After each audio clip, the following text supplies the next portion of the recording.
পবিত্র ঈদ মিলাদুন্নবী সাল্লাল্লাহু আলাইহি সাল্লাম উদযাপন করা যাবে কিনা, অনেকে এটাকে জায়েজ মনে করে। এখানে আপনার অভিমত কি? দেখুন, আমি অভিমত না দিয়ে কয়েকটা প্রশ্ন রাখবো, অর্থাৎ প্রশ্নের উত্তরে আবার পাল্টা প্রশ্ন আমি ছুড়ে দিতে চাই, বিশেষ করে যাদের এটা নিয়ে সত্যিই জানার আগ্রহ আছে। অনেকে তো প্রশ্ন লেখেন জানার জন্য না, প্রশ্ন লেখেন হলো ওনার পক্ষের মতটা বের করে আনার জন্য। আমি বলতে চাই যে সাধারণত আমরা সাধারণ মানুষরা যে হুজুরের ভক্ত, আমরা তার কথা শুনি। যে হুজুর মিলাদুন্নবীর পক্ষের, তার ভক্তরা মিলাদুন্নবীর পক্ষে কথা বলে এবং সেরকম দলিল খুঁজে বের করে সোশ্যাল মিডিয়াতে সেটা নিয়ে লেখালেখি করে। আর যে হুজুর মিলাদুন্নবীর বিপক্ষে, ওনার ভক্তরা মিলাদুন্নবীর বিপক্ষে তারা ক্যাম্পেইন করে, কাজকাম করে। আমার কথা হলো যে আপনি হুজুরদের পক্ষ বিপক্ষ না নিয়ে কয়েকটা প্রশ্নের উত্তর খোঁজার জন্য আপনি নিরপেক্ষভাবে চেষ্টা করেন।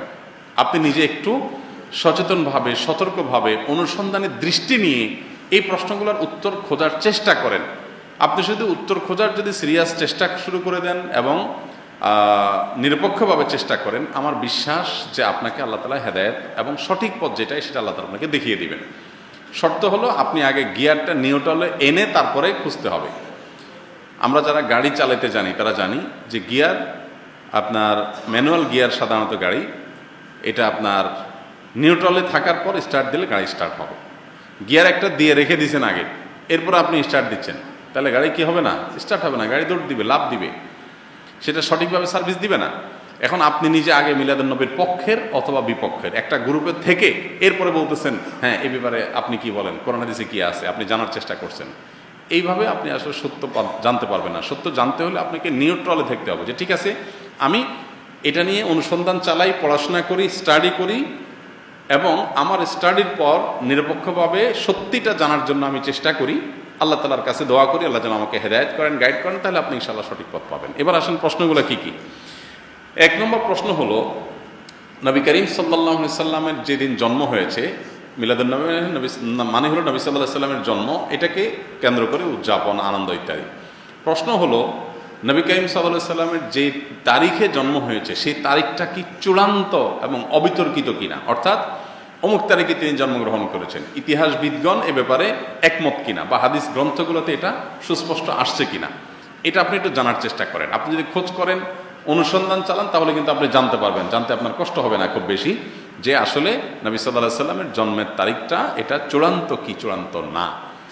আপনি যদি অনুসন্ধান করেন, আপনি দেখতে পাবেন যে নবী সাল্লাল্লাহু আলাইহি সাল্লামের জন্মের এক্সাক্ট তারিখ নিয়ে ইতিহাসবিদদের মধ্যে নানা রকমের মত আছে। তাহলে কিভাবে আপনি চূড়ান্তভাবে একটা দিনকেই নিশ্চিত করে ধরে সেদিনকে আপনি উদযাপনে যেতে পারেন? নাম্বার এক, আপনি খোঁজার চেষ্টা করেন যে ওনার জন্মের তারিখটা এটা কি সুনির্ধারিত, অবিতর্কিত, নাকি এটা নানা মত আছে। আপনি একটু পড়াশোনা করার চেষ্টা করেন। নাম্বার দুই, নবী করিম সাল্লাল্লাহু আলাইহি সাল্লামের জন্মের তারিখটাকে তিনি নিজে উদযাপন করেছেন কিনা প্রতি বছর, এটা আপনি একটু জানার চেষ্টা করেন।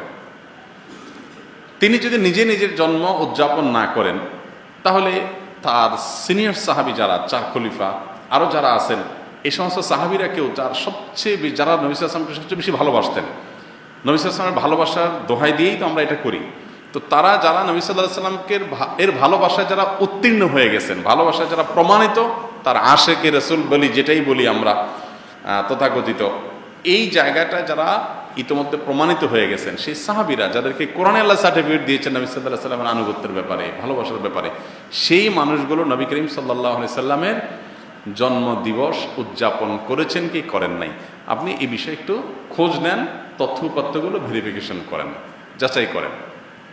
তৃতীয়ত হলো যে জন্ম দিবস উদযাপনের এই কালচার কোত্থেকে আসছে, আপনি এটাও জানার চেষ্টা করেন।